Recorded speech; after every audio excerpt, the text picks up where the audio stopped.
corner a little bit. There's some things he needs to clean up, but he's getting the fat part of the bat on the ball. Can he stay consistent with that? Because if he does, even the numbers are going to look decent.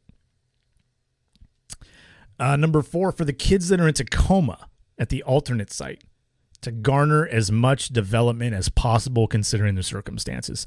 It is not a failed year if Kelenic doesn't play in the majors.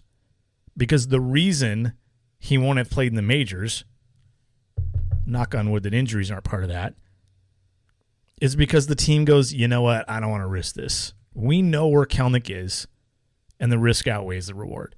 I think Kelnic's going to play at the big league level in 2020. That has not changed for me. I do think that's the case. But I'm not going to argue with Seattle on this. I'm not going to argue with Jerry Dipoto and Andy McKay on this. I'm not going to. They have earned the benefit of any doubt. And you know what? There's really no doubt. What data do I have? What information do I have that could possibly... I haven't seen these guys.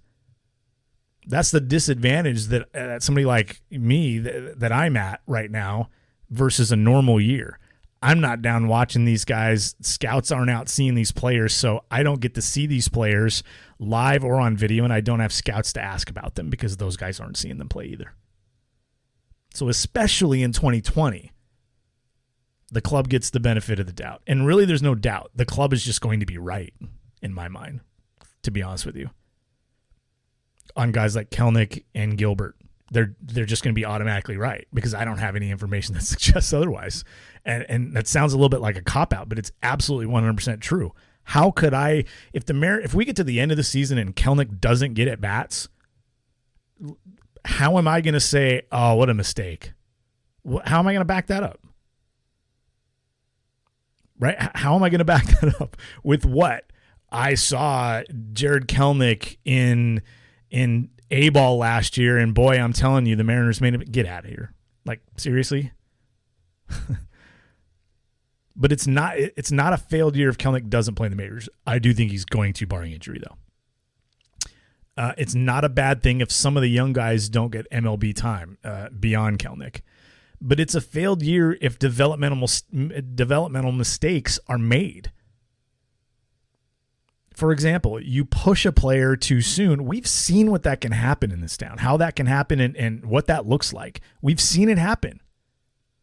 Why would anybody want that? Nobody wants that, right?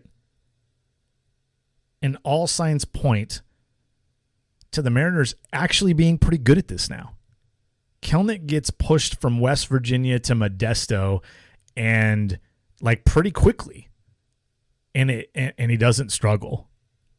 He also gets pushed to Double-A for part of the season just after he turned 20 years old, and he didn't really struggle there either. Now, the numbers aren't great, but he was fine. That was a great learning experience for him. Nothing there to set him back, all positive. He was challenged. He had things to work on. It's exactly what they wanted. That's also why I think he's getting time at the big league level this year. I think he'll struggle, but it's not going to be, oh my goodness, he's completely overmatched. And it is going to be later in the season, so they're going to be able to cover up the exposure. They're going to be able to limit the exposure. But it's not a bad thing if some of these guys don't get MLB time. Avoid the mistake. The Mariners have time. There's no rush here. There's no need to be in a hurry